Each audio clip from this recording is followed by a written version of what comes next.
हम सुश्रुत का शारीर स्थान पढ़ रहे थे और शारीर स्थान में हमने प्रारंभ किया था कि जो ऋषियों ने, महर्षियों ने और आदिदेव धन्वंतरी, जो उन्होंने योगी चक्षु से देखा और फिर उसके बाद जो शरीर का बंधारण था उसके बारे में उन्होंने वर्णन किया। मात्र बंधारण नहीं, समग्र शरीर की प्रोसेस कैसे चलती है, इन सभी विषयों के बारे में उन्होंने बताया। इसलिए शारीर स्थान जानना अनिवार्य है। पहला अध्याय था सर्वभूत चिंता शारीरम, यानी कि भूत चिंता ही थी। ये भूत, ये सब निर्माण कैसे हुआ, सृष्टि निर्माण कैसे हुई, क्या था पूर्व में जब कुछ भी नहीं था तो, और फिर ये सब एक्टिव कैसे हो गया, इसको एक्टिव में कैसे लाया गया, ये सभी चीजों की चिंता। इसलिए इसको बताया भूत चिंता। तो उसको जब उत्पन्न शरीर है अखिलम जगतस्य,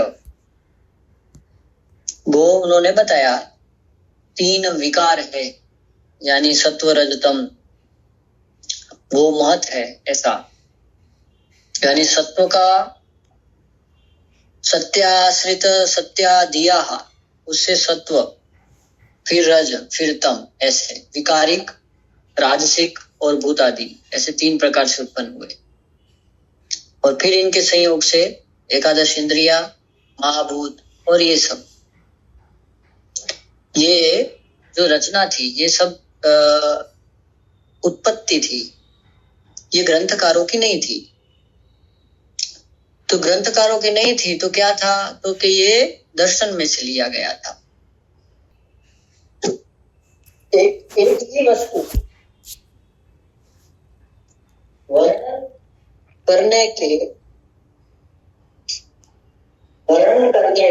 भिन्न भिन्न स्त्रोत्र है, भिन्न भिन्न स्वरूप है।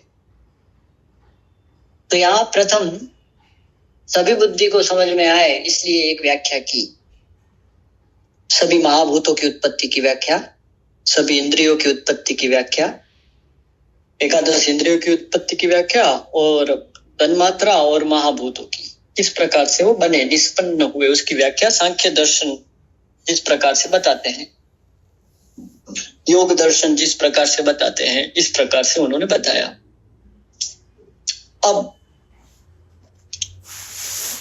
मूल जो है, उत्पत्ति का मूल जो है, मूल सिद्धांत जो है, जिन्होंने दर्शनों ने जिनमें से लिया, दर्शनों ने जिनमें से ग्रहण किया, स्मृति आदि ग्रंथों ने जिनमें से ग्रहण किया, और पुराण आदि सभी शास्त्रों में जहां जहां से लिया गया, वो मूल स्त्रोत्र जो था वो थे वेद।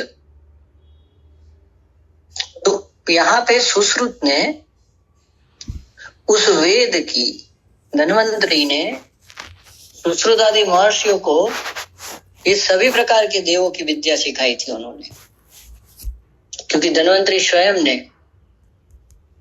इंद्र, वायु और मरुत, भग आदि सभी देवों का स्वयं साक्षात्कार प्राप्त किया था, और उनसे पर्शनी विद्या प्राप्त कर और फिर उन्होंने एक ज्ञान सब प्राप्त किया था। इसलिए धन्वंतरी ने एक और आयाम को यहाँ पे, सुश्रुत ने एक और आयाम को यहाँ सृष्टि उत्पत्ति के फंक्शंस को समझने के लिए जोड़ा है, मात्र फंक्शनिंग।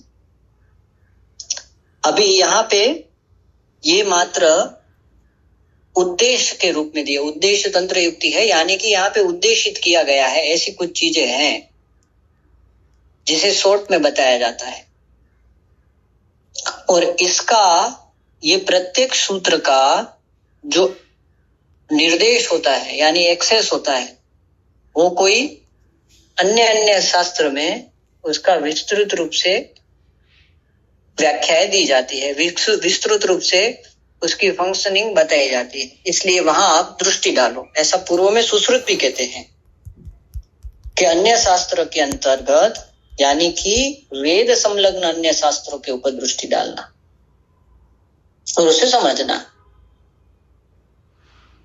और इसी प्रकार से अन्य ऐसे सभी प्रकार के आचार आदि रसायनों का पालन करना, सदवृत्त आदि का पालन करना, जिससे आप धिया बुद्धि को प्राप्त कर सको, प्राज्ञ बुद्धि को प्राप्त कर सको, मेधा बुद्धि को प्राप्त कर सको, जिसे आपको समझ में आए। अब आज के समय में हम न्यूरोलॉजिकल साइंस समझते हैं, रेस्पिरेशन साइंस समझते हैं, कार्डियोवैस्कुलर समझते हैं, फिर उसके बाद यूरिनरी समझते हैं, डाइजेस्टिव समझते हैं, सब समझते हैं अलग अलग प्रकार से, और उसके ऊपर हम दृष्टि डालते हैं। पर क्या जो यहाँ ये बताया गया है ये यहाँ तक सीमित है क्या? ये सबसे बड़ा प्रश्न है, क्योंकि उसकी हमारे ऊपर बहुत बड़ी एक छाप है, और जब तक हमारे अंदर वो छाप रहती है तब तक हम हमारे शास्त्र की जो व्याख्याएं हैं उसे हम नहीं समझ पाते हैं। ये मेरे स्वयं का अनुभव है। और जब स्वयं के शास्त्र को स्वयं के शास्त्र की पद्धति से सब समझा जाता है, उसके अनुष्ठान से जब समझा जाता है, तब उसकी व्याख्याएं वो क्या कहना चाहते हैं वो समग्र स्पष्ट होना प्रारंभ होती है। इसलिए कोई भी वस्तु का कोऑर्डिनेशन नहीं कर सकते हो। जैसे न्यूरोलॉजिकल साइंस है तो उसमें न्यूरॉन्स है, केमिकल्स है, कंपोजिशन है, उसी के साथ सभी सेंस का उद्भव होता है, ये सब बताया है उसमें। पर यहाँ पे इनको धारण करने वाले देव होते हैं, अलग अलग देव होते हैं। अब ये क्या होते हैं? ये देव ये फंक्शनिंग कैसे चलाते हैं? इतनी गति से सब काम कैसे होता है? आप सोचते हो, विचारते हो, काम करते हो, क्रिया करते हो, ये प्रत्येक चीजें इसको चलाने वाले एक मॉड्यूलेशन फैक्टर है, यानी कि एक उसको जोड़ने वाली एक शक्ति है, अलग अलग सभी में अलग अलग एक करंट है, फोर्स है एक। उस फोर्स को अगर हम समझते हैं तो हम हमारे शास्त्र की अद्भुतता को, उसकी सूक्ष्मता को और उसकी जो मैकेनिज्म है उसको हम समझने में एक तरफ आगे बढ़ सकते हैं। संपूर्ण समझना ऐसा नहीं बोल सकता हूं, पर उसको समझने की दृष्टि की तरफ हम जा सकते हैं, उसके नजीक जा सकते हैं, और उस दृष्टि के आसपास हम प्रत्येक चीजों को संग्रहित कर सकते हैं। तो यहाँ पे श्लोक नंबर 7, सुश्रुत शरीर स्थान अध्याय 1 श्लोक नंबर 7 देखेंगे हम। अब देखो, पहले क्या बताया? तस्माद अव्यक्तात्, अव्यक्त यानी उसको पता ही नहीं क्या था वो। उस अव्यक्त से महत की उत्पत्ति हुई, और वो महत कैसा था? उसके लक्षण थे, जबकि अव्यक्त कोई लक्षण नहीं थे, उसको क्या नाम देना क्या था कुछ पता नहीं है। पर जब महत उत्पन्न हुआ उसके अंदर लक्षण थे। वो लक्षण क्या थे? बुद्धि थी, सत्व रजतम। सत्व, मूल सत्व से वैकारिक सत्व, राजस और तामस, ऐसे 3 गुण, और ये 3 गुण से समग्र उत्पत्ति, ये हमने देखा, इतना हमने समझा। अब हम थोड़ा सा दृष्टि को, ये वैदिक दृष्टिकोण है, वेदांत और वैदिक दृष्टिकोण है। ये भी दृष्टिकोण जो है ये वेदांत का है।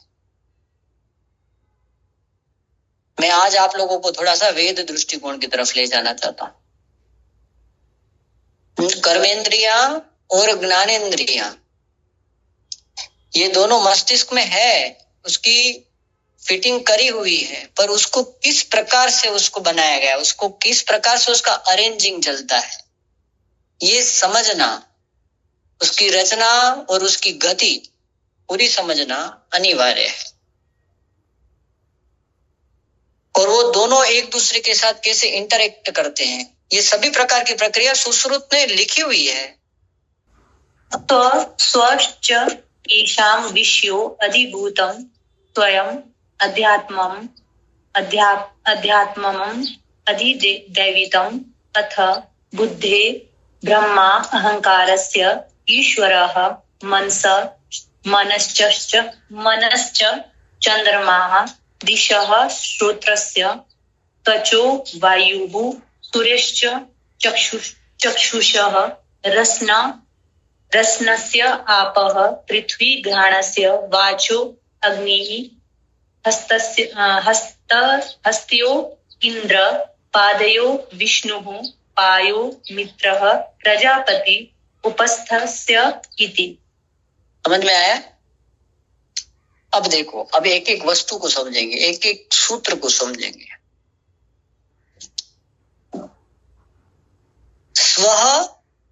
स्व यानी सभी के, ऐसे सभी के अलग अलग, स्व च एषाम, उन सभी के, सबके। जो विषय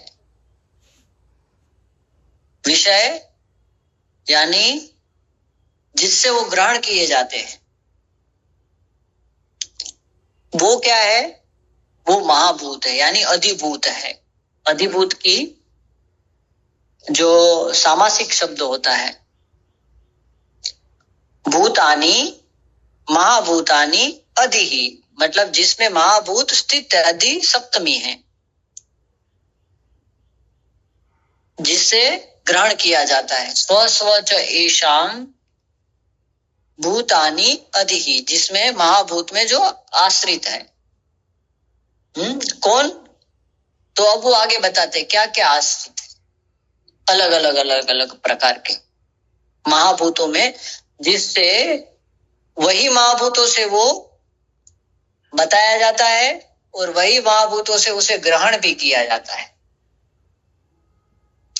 दूसरा क्या है? स्वयं आध्यात्मम। अब यहां पे दूसरी व्याख्या कर रहे हैं। ये आध्यात्म है। आध्यात्म यानी जो स्वयं फंक्शन है। 8वें नंबर के श्लोक में क्या बताया?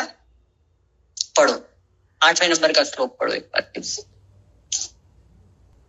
तत्र सर्व एव अचेतन एष वर्गः पुरुष पंचविंशतितम कार्यकारण संयुक्तश्च केतीता भवति। बस समझ में आया?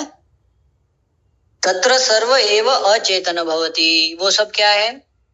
जो 24 विषयात्मक था, अव्यक्त मान, अहंकार, पंच ज्ञानेन्द्रिया, पंच कर्मेंद्रिया, 5 महाभूत, 5 तन्मात्राएं, ये सब क्या थी? वो चेतना नहीं थी उसके अंदर। चेतना किस में थी? उस आत्मा में, उस पुरुष में। उस पुरुष से ये सब चेतनवंत होते हैं। यानी महाभूत है, इंद्रियां है, पर उसके अंदर चेतना नहीं है, ये दूसरा फंक्शन है।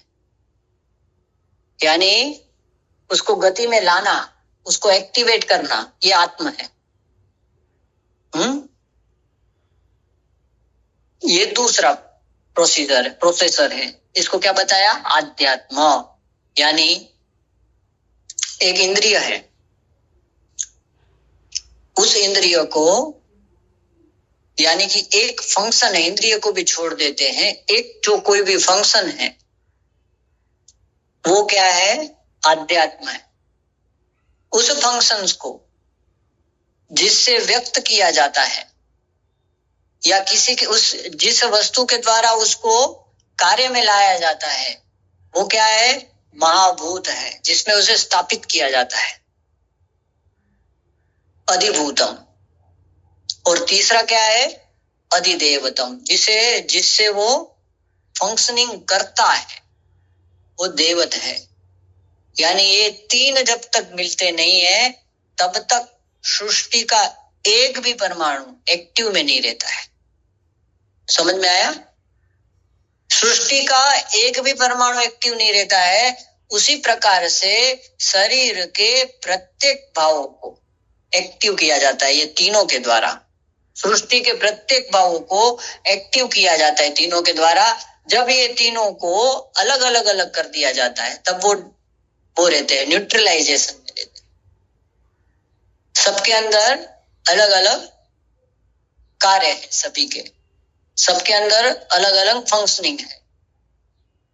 यानी किसी का मन है, जन्म जन्मांतर से ज्ञान प्राप्त कर रहा है, वो जो मन है वो आध्यात्म है।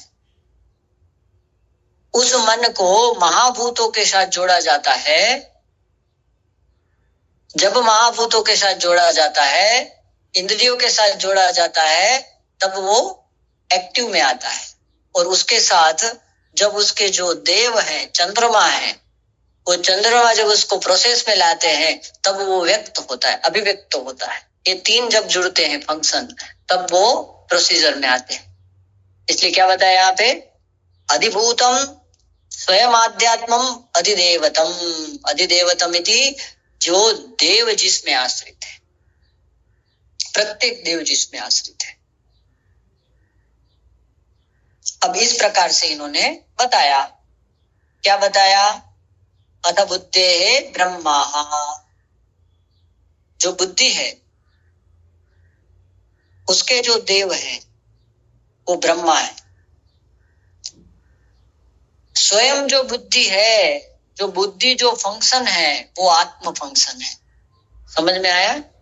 आध्यात्म फंक्शन है। और उसके अंदर जो जहां महाभूतों में जो जहां वो बुद्धि व्यक्त होती है, जो इंद्रियों में वो व्यक्त होती है, वो क्या है? अधिभूत है, उसका महाभूत है, जहां वो आश्रित होती है। प्रत्येक अलग अलग महाभूतों में जहां वो आश्रित होती है। दूसरा है अहंकारस्य ईश्वर। जो अहंकार है ये क्या है? ये फंक्शन है। बराबर? वो अहंकार जिस महाभूतों के द्वारा व्यक्त होता है या ग्रहण किया जाता है वो क्या है? महाभौतिक है, वो पंच महाभूत है। और उसके जो देव है, उसको जो प्रोसीजर में लाते हैं, उससे जो काम लेते हैं, वो क्या है? ईश्वर है। इसी प्रकार से मनसः चंद्रमाः, दिशः श्रोत्रस्य, त्वचः वायु, सूर्यः चक्षुषः, रसनस्य आपः, पृथ्वी घ्राणस्य, वाचोः अग्निः, हस्तयोः इन्द्रः, पादयोः विष्णु, पायोः मित्रः, प्रजापतिः उपस्थस्येति। ये सभी देवों के अलग अलग फंक्शन है। अब मैं 2 रेफरेंस बताऊंगा अभी यजुर्वेद के। वो रेफरेंस देखेंगे, फिर आगे की टीका पढ़ेंगे। अब देखो यहाँ पे क्या है? कुछ फंक्शंस को ही बताया गया है। यानी कि बुद्धि के फंक्शंस को बताया गया, अहंकार बताया गया, मन बताया गया, दिशा बताया, श्रोत्र बताया गया, त्वच बताई गई, चक्षु बताया गया, रसन बताया गया, घ्राण बताया गया, वाक बताया गया, हस्त बताया गया, पाद बताया गया, पायो बताया गया और उपस्थ बताया गया। कुछ ही फंक्शंस को बताया गया। क्यों? क्योंकि यहाँ निर्देश करना है। ऐसे हजारों फंक्शंस को जो निर्माण करता है, यानी अलग अलग प्रकार के काम, यानी अलग अलग प्रकार के जो कार्य है, कार्य होता है ना, कार्य कारण, ये दोनों की सत्ता के आधार पर जो आध्यात्म है वो कार्य को निर्माण करते हैं, आत्मा है। इसलिए यहाँ पे यजुर्वेद ने इस विषय को बताया है। पहले सुश्रुत की टीका निकालो, फिर ये दिखाना है। केचित् स्वस्वहेषां विषयो अधिभूत संज्ञा इति व्याख्यान व्याख्यानयन्ति, बराबर, स्व स इन सभी के। अब क्या आगे? स्वयं स्वयं इत्यादि एतानि बुद्ध्यादीनि त्रयोदश स्वयं अध्यात्मम्। अब यहाँ पे स्व स का अर्थ ये है कि जो ऊपर 13 प्रकार के जो बताए हैं, अलग अलग फंक्शंस बताए हैं। बुद्धि एक फंक्शन है, चक्षु एक फंक्शन है, त्वचा एक अलग फंक्शन है, रसना एक अलग फंक्शन है, घ्राण है वो अलग है, वाच है वो एक अलग कार्य है उसका, सभी का अलग अलग। ये क्या है? स्व अपने अपने अलग अलग मॉड्यूलेशन, मतलब शब्द ब्रह्म बता दो आप उसे। ये क्या है? आध्यात्मम, बराबर, आत्मनि अधि। ये क्या है? आध्यात्मम। आत्म शब्दो अत्र पढ़ो। आत्मन्यधि अध्यात्मम। आत्म शब्दो अत्र स्वशरीर वचनः तेन स्वशरीर, हाँ, बुद्ध्यादिक आत्मनः परमात्मा पर्यायस्य अयोग्यः। ये क्या है? परमात्मा, वो अनेकों फंक्शंस को निर्माण करने वाला है, जो आज तक नहीं हुए हैं वो भी वो बना सकता है। उसके अंदर वो सत्ता है। वो क्या सत्ता है? वो अचिंतनीय है। जैसे चक्षु है, अब देखो, अब श्लोक निकालो, यजुर्वेद का प्रथम श्लोक निकालो। वो सहस्र सीरिखा यजुर्वेद का श्लोक है, ये पुरुष सूक्त बोलते हैं इसको। ये सृष्टि उत्पत्ति का अध्याय है, बहुत ही अद्भुत अध्याय है। और इस अध्याय की महीधर और उवट ने टीका लिखी है। ऐसा अर्थ है इसका, सहस्र सीरिखा पुरुखः सहस्राक्षः और सहस्त्रपातः। जो सृष्टि की प्रत्येक वस्तु को जो निर्माण करने वाली जो शक्ति है वो क्या है? सहस्त्र है। उसके अनेकों शीर है, अनेकों शीर्ष वाला है वो। शीर या शीर्षा का अर्थ है यहाँ पे शीर वाला, अनेकों शीर है जिसके, ऐसा पुरुष है, ऐसा पुरुष है, महापुरुष है। सहस्त्राक्षः सहस्त्रपातः, उसके चक्षु है, वो सृष्टि के प्रत्येक परमाणुओं में है, वो सब जगह से वो देख रहा है। और ऐसे ही उसके पात है, सभूमि गु सर्वतः स्पृत्वा अतिष्ठतः दशांगुलम। इसकी व्याख्या बाद में देखेंगे, पहले इसकी टीका देखो, उवट की टीका देखो, पढ़ो। परमात्मा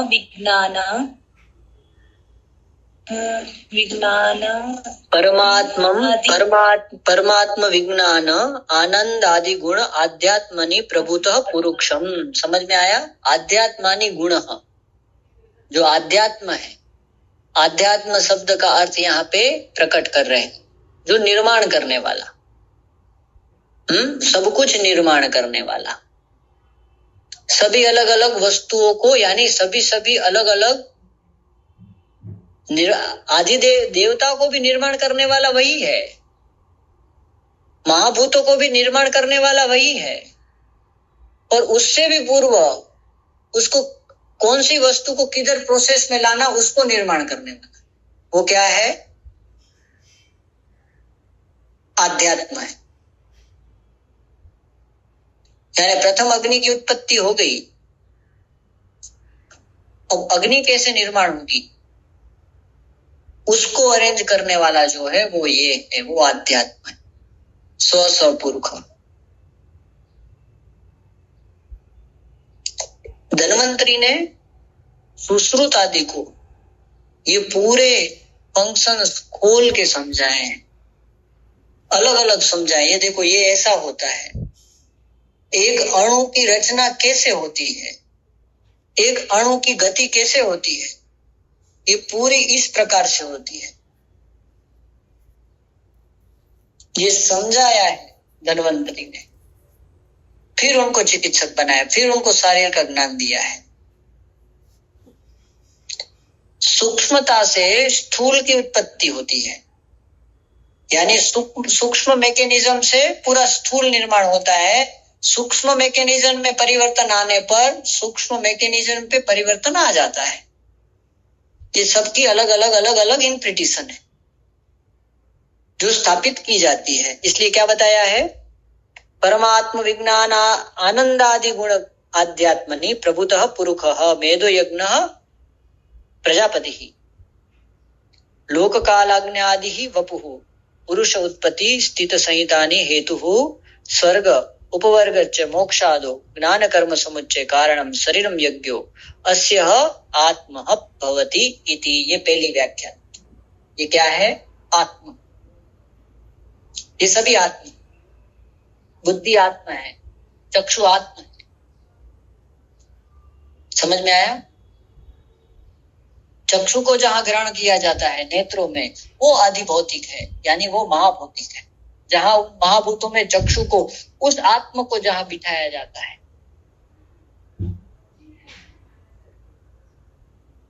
और उसको प्रोसेस में कौन लाता है, उसके एक देव है, उसे सूर्य कहते हैं। यानी उन देवों की ऊर्जा से ये शरीर के प्रत्येक अंश अणु चलते हैं। उसे उन देवों के द्वारा प्रोसेस में लिया जाता है, यानी उसको उनकी सत्ता दी गई है उन देवों को। जैसे ही उनकी शक्तियों का ह्रास होता है, वैसे वैसे उन स्थानगत कार्य का भी ह्रास होना प्रारंभ हो जाता है, दुष्ट हो जाता है, गति दुष्ट हो जाती है। अब ये जो देवों का फंक्शन है, ये पूरा अलग है। यहाँ क्या है, इसका निर्देश है।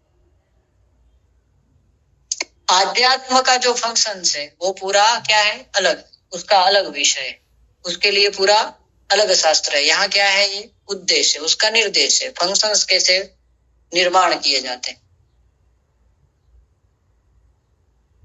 आध्यात्म, फिर देव का पूरा विषय किसमें बताया है, वेदों के ब्राह्मण आरण्यक आदि में। वेदों में आध्यात्म, आदिदेविक और आदि भौतिक, ये तीनों वस्तुओं को बताया गया। समझ में आया? यानी कर्मेंद्रिया और ज्ञानेंद्रिया ये होती तो है, पर इसको इतनी गति से काम करवाने वाली जो शक्ति होती है वो देव होती है, अचिंत्य शक्ति होती है। को धारेते देवा धारे। देखो अभी प्रश्न उपनिषद निकालो। पिपलाद को भार्गव पूछते हैं। भार्गव को तपस्या करने के बाद ये प्रश्न उत्पन्न हुआ, क्योंकि कुछ प्रश्न ऋषियों के सामने जाने के बाद आपको कौन से प्रश्न पूछना ना, वो भी आप सक्षम नहीं होते हो। तो ऋषि ने बोला पहले आप तपस्या करो, 1 साल तक मैं जो मंत्र बताता हूं वो तपस्या करने के बाद फिर आपको जो भी प्रश्न आएगा फिर मुझे आप बताओ, तो मैं उसका जवाब दूंगा। ऐसे ही प्रश्न मत पूछो ऐसा, क्योंकि अभी जो तुम पूछोगे वो तुम्हारे बुद्धि का स्तर जैसा होगा ऐसा पूछोगे, उससे कल्याण नहीं होगा। और जो तुम तप के माध्यम से जो पूछोगे फिर उसके बाद जो प्रश्न आएगा और उसका जो उत्तर दूंगा वो उत्तर भी लोक कल्याण में काम आएगा और प्रश्न भी लोक कल्याण में काम आएगा। तो पहला प्रश्न, दूसरा प्रश्न है अथ हैनम भार्गवो वेदर्भिः प्रपच्छ भगवन् कत्येव देवाः प्रजाः विधार्यन्ते कतर एतत् प्रकाश्यन्ते क पुनरेषां वरिष्ठ इति। अब यहाँ पे पिपलाद को भार्गव पूछते हैं, क्या पूछते हैं? प्रपच्चः भगवान कति एव देवाः, देवाः बहुवचन है। भगवान कौन देव हैं जो प्रजा को धारण करते हैं? प्रजा को धारण करने का अर्थ यह है, यानी वो वहां बैठे बैठे अपने शक्ति से वो धारण करते हैं। उनके केंद्र हैं हमारे शरीर में अलग अलग, उन केंद्र से वो हमें वहां से बैठे बैठे धारण करते हैं। इसका रेफरेंस है यजुर्वेद के 25वें अध्याय में। हिरण्यगर्भः समवर्तताग्रे भूतस्य जातः पति एक आसित सदाधार पृथ्वी ध्यामुतेमान कस्मै देवाय विकाविनेम। ये फंक्शनिंग है। ज्ञान भी वो देते हैं जिनका जैसा जैसा एक्टिव फोर्स है उस प्रकार से। तो क्या बोलते हैं? कतर एतद प्रकाशयन्ते है, वो प्रकाशित कैसे होते, वो अपना कार्य कैसे बताते हैं, ऐसा हमें कैसे पता पड़ता है कि वो देव है ऐसा। और इन सब में श्रेष्ठ के हैं, पुनः ऐशाम वरिष्ठ इति ही, ये इसमें वरिष्ठ कौन है? अब आगे पढ़ो। बहुत ही अद्भुत जवाब दिया है पिपलाद ने। पहला ही प्रश्न, दूसरा ही प्रश्न, उसका जो पहला वाक्य है वो बहुत ही अद्भुत है। पढ़ो। तस्मै स उवाच बोलेंगे ना? हाँ। तस्मै स उवाच आकाशो ह वा एष देवो वायुः। अब क्या बताते हैं? हाँ, पढ़ लो। पृथ्वी वाम अंगनश्च चक्षुः श्रोत्रं च ते प्रकाश्याभि वदन्ति वयम् एतद्। क्या लिखा है? वयम् एतद् बाणम् अवष्टम्य विधारया। अब एक एक शब्द पढ़ो, इसको पढ़ो, समझो। तस्मै, ये बोलने के बाद पिपलाद बोले, क्या बोले? उवाचः तस्मेशः उवाचः आकाशः वा एष देवः।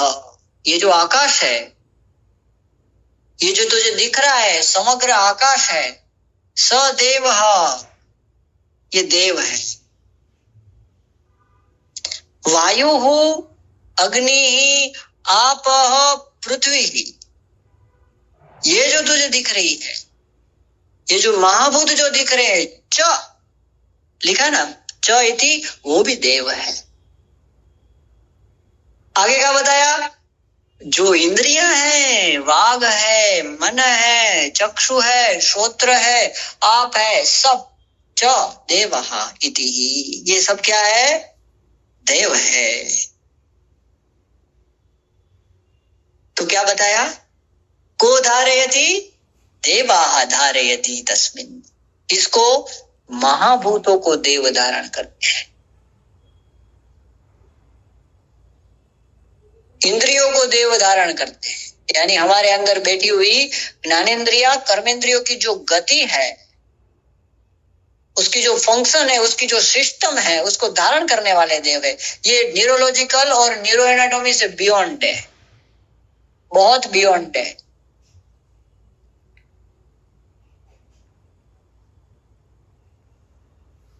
ते प्रकाशय अभिवन्दन्ति वयम्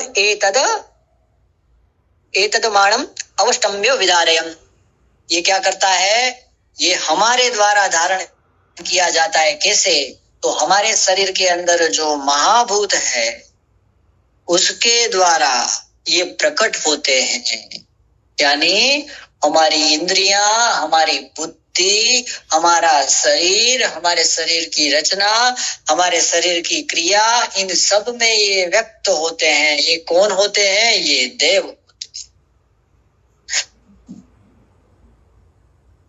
यानी वो उनके शक्ति से हमारे शरीर की सभी प्रक्रियाएं करते हैं। पर वो सब कौन है? अलग अलग अलग अलग देव हैं जो अलग अलग अलग प्रकार की प्रक्रिया करते हैं। ख्याल आ रहा है? समझ में आ रहा है? जी जी गुरुजी। ये हायर लेवल का फंक्शंस है, बहुत ही हायर फंक्शनिंग बोलते हैं इसको।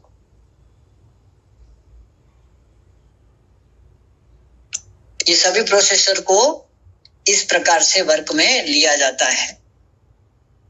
यजुर्वेद में आओ, अब देखो, फिर उसके बाद उसके वो लिखिए हैं, दूसरा वाला वही श्लोक है ना, उसके नीचे टीका में आगे सहस्त्रशीरिखा पुरुखः और सहस्त्राक्षः सहस्त्रपातः स भूमिम सर्वतः स्पृत्वाः। भूमिम का अर्थ यहाँ पे ये है कि वो महाभूतों के साथ वर्क में आता है।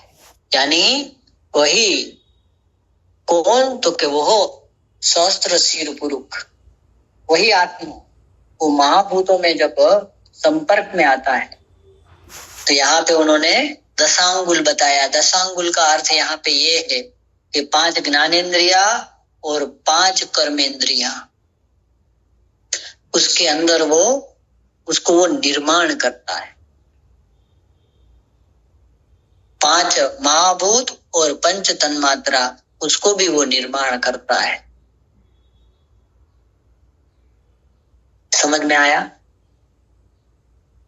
और उससे वो उस सभी में वो तिष्ठ है, आतिष्ठतः